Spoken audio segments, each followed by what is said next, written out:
ninguém sabe exatamente dizer como surgiu o termo escola de samba. Durante muito tempo, o modelo de carnaval foi o do Rio de Janeiro. Lá pelos anos 50 é que esse modelo vai começar a ser discutido pelas diversas capitais, mas sempre a partir da influência do Rio de Janeiro.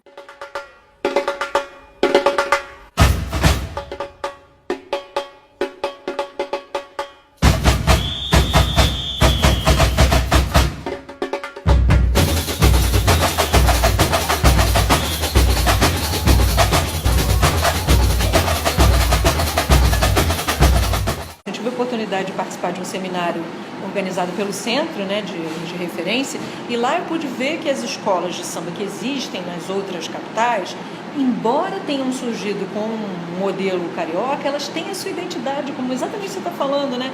É a escola de Manaus que faz o carro alegórico com o pessoal que faz a alegoria do Boi de Parintins. Então, vai criando aí, vai se moldando o que? Um modelo, mas um modelo que é seu também, né? É a apropriação desse processo cultural. Foi assim quando a gente nos apropriamos do carnaval que veio da Europa e transformamos esse carnaval no carnaval brasileiro, né? Que é uma característica do Brasil e do Rio de Janeiro, e é assim que acontece com os outros centros que se apropriaram desse processo do Carnaval do Rio de Janeiro, mas que foram transformando, foram fazendo com que esse Carnaval tivesse a sua identidade. Hoje em dia a gente tem até um problema, nesse debate que se olhar no centro de referência do Carnaval, a gente tem um problema que as escolas de samba estão sendo meio estigmatizadas no resto do Brasil, né? Em São Luís do Maranhão, por exemplo, elas praticamente estão consideradas uma coisa a ser exterminada, como se as escolas de samba do Maranhão não fizessem parte da cultura maranhense. Só pudesse ter boi e não pode ter escola. Só pudesse ser boi, ou o Maranhão se virando para uma coisa mais caribenha. Então isso é uma questão que faz parte do processo contemporâneo, é para ser pensada e discutida, mas é uma questão que a gente tem que ver o que há de realmente de essencial, de verdadeiro nisso aí, de você renegar no caso de Salvador também, assim, as escolas de samba de Salvador, que foram importantíssimas para a afirmação da negritude, né, na Bahia, elas hoje sofrem, né, como se elas não fossem verdadeiramente, essencialmente negras, por terem sofrido a influência do Rio de Janeiro. Isso é uma questão interessante lá para em se pensar. Salvador mesmo, você tem uma valorização dos blocos afro, Olodum, Ileaie, enfim, o próprio cortejo dos Filhos Gigantes também, que me parece um paralelo, aí me parece, né, um quase contraponto. Como se fosse substituir, né? E eu acho que a questão não é substituir uma coisa pela outra, mas perceber que as coisas têm um diálogo, né? Que na verdade é um diálogo. E a cultura negra baiana, ela é tão verdadeira quando expressada pelos afoxés, né? Tudo que a gente vê no carnaval baiano de hoje, quanto pelas escolas de samba, que são baianas, foram criadas por pessoas da Bahia e fizeram parte do carnaval baiano.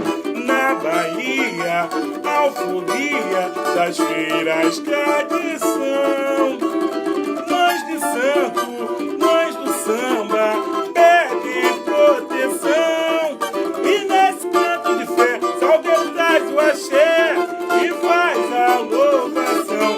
Odoiá, Iemanjá, Salubra Nanã, Epa, Oiara, Ieô, Ora, Ieô, Oxum, Oba, Xiobá, Odoiá, Iemanjá, Salubra Nanã, Epa, Oiá, Ora, Ieô, Oxum, Oba, Xiobá.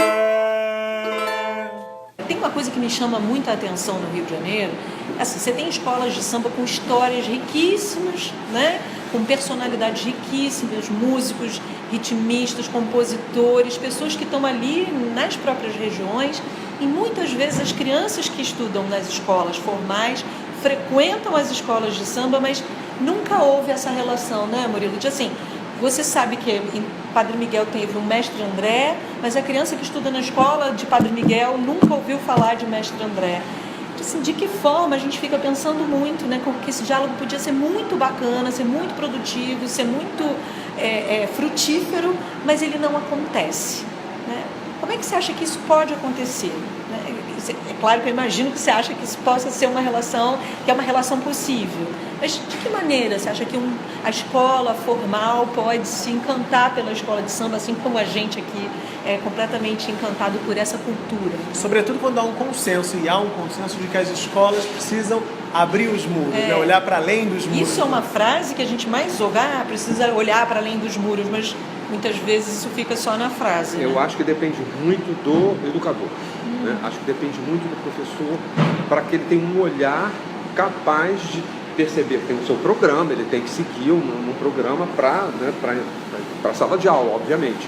Mas esse programa, ele não é fechado no manual que você recebe. O professor tem uma obrigação de olhar no seu entorno, perceber o que naquele programa básico dialoga com os seus alunos, dialoga com o seu processo de ensino. A gente lá no Instituto de Arte, a gente forma professores de arte. A gente trabalha muito por essa área. Né?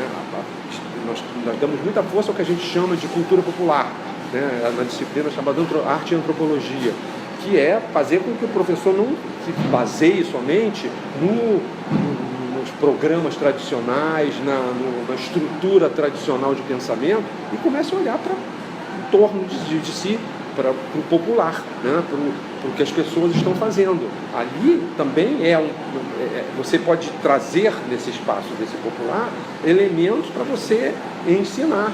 O caso da escola de samba é básico, né? Eu acho que eu até escrevi um livro infantil chamado A Escola do Cachorro Sambista, falando sobre isso, que a escola de samba é um espaço de encontro, né?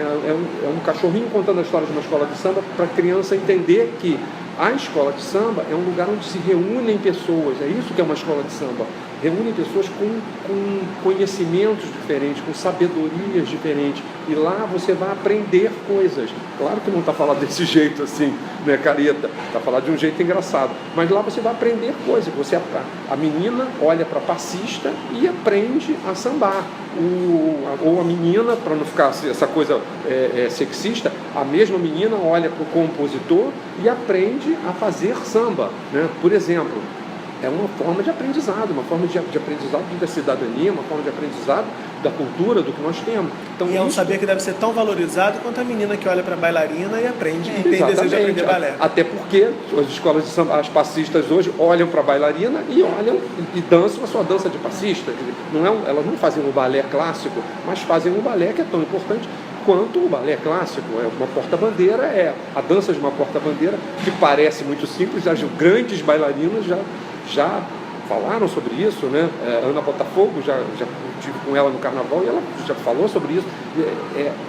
Não é simples você fazer aquilo que ela dança. Ana Botafogo tem que aprender a ser porta-bandeira, por exemplo, que tem toda uma arte, todo um conhecimento, todo um treinamento que vai acontecer. Então é isso, essa abertura. E as escolas de samba têm aberturas não só para isso, para esse espaço da cultura popular, como da cultura em termos gerais. A escola de samba tem enredo, a escola de samba tem música, a escola de samba tem movimento.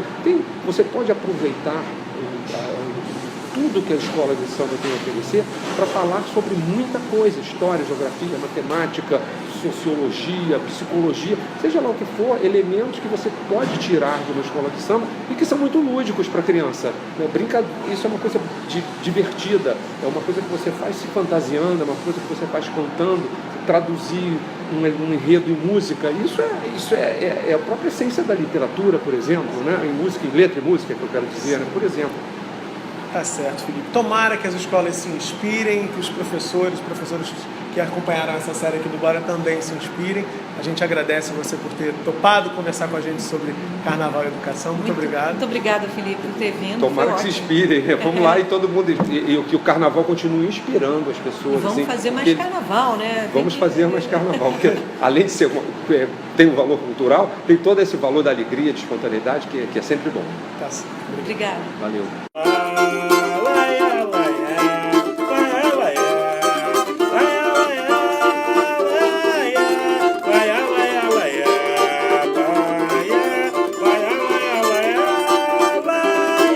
Liberdade, abre as asas sobre nós, incapaz da igualdade, seja sempre a nossa voz. Liberdade, abre as asas sobre nós. nós e que a voz da igualdade seja sempre a nossa voz. É por isso que vem reviver comigo, amor, um centenário em poesia. Essa pátria, mãe querida, o império decadente, muito rico e coerente, era a fidalguia. Por isso que surgem os tamborins em emoção.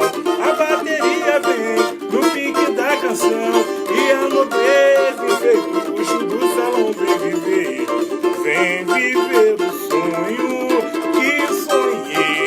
Ao longe vai se ouvir, tem verde e branco por aí, brilhando na sapuca e da guerra nunca mais esqueceremos do patrono do que imortal.